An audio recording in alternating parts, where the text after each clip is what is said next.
it's something that, it's a part of what makes fighters great is they have that incredible confidence and they don't give a fuck and they think they're different. Yeah, it's arrogance. all the great. Yeah, a little bit of that. I mean, look at that's Jon Jones in a nutshell, right?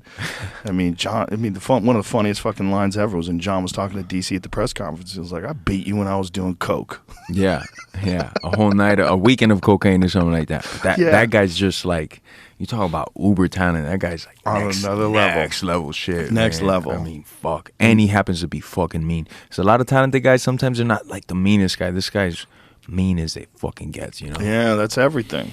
Yeah, that's everything, and it's just all the above: genetics, discipline, intelligence, game planning. Mm-hmm. I mean, nobody game plans like Jon. Yeah, I've heard he's a student of the game, studious, watching film every day, all day long. Like, that is so much discipline. Like, he's wired that into the system. That's who he is. There's a lot of fighters that just don't watch any tape. Period. Do you watch a lot of tape on guys?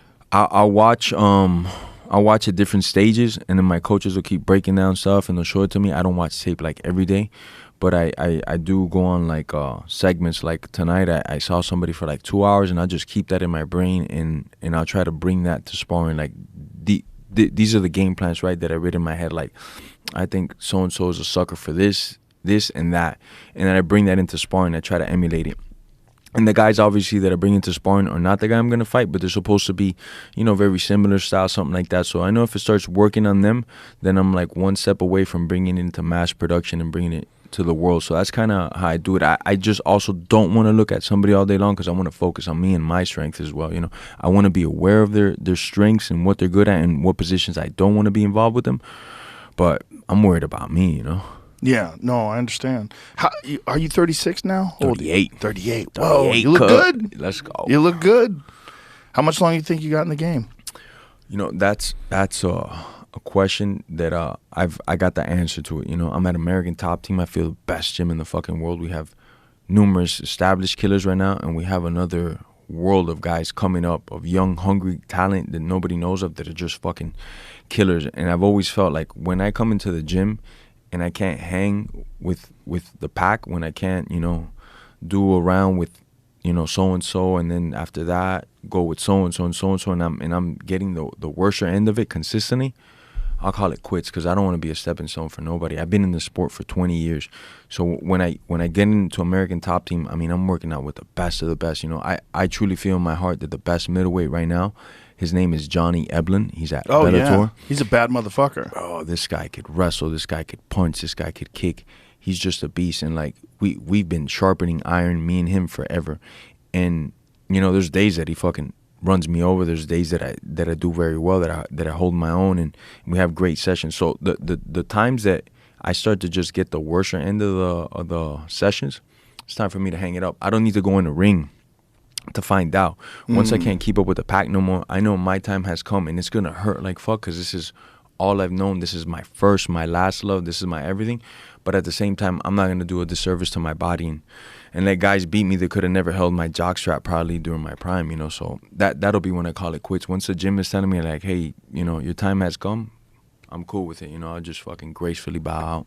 Well, that's a great situation to be in. We still have the love, but you're also aware that there's a reality of just your biological limits. Yeah, and I mean, it's gonna happen to all of us. Maybe it might be something. Randy Couture was fighting to 44, 45 years old. Yeah, crazy. He was doing it big. Also pre-USADA. Yeah, pre-USADA. A little bit different. Yeah.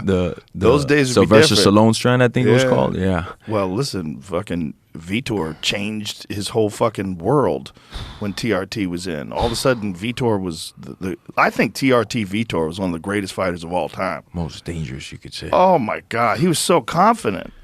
When he fought Luke Rockhold and hit him with a wheel kick, I'm like, what the fuck? You never even seen Vitor throw wheel kicks before. The speed, the power, like something. He turns into like a mutant when there's certain things involved in his body. He's like a fucking pharmacological intervention. A lot of shit gets going. I kind of wish they'd bring it back. I really do, because there's something about the veterans. They have the mind. Like, that was the thing with Vitor. They had this wealth of I first saw Vitor fight in 1997. I was training the same gym as him because I was at Carlson Gracie's in LA, and he was 19. And, you know, and we all knew, like, God damn, he was a fucking athlete. Crazy athlete. And he was a speed black belt. Yeah. Brazilian Jiu-Jitsu was knocking people dead. Yeah, no one expected that. When they first saw him fight, like Brazilian Jiu-Jitsu black belt under Carlson Gracie, everybody's like, oh, he's going to take guys down, submit them. And he was just lighting people up.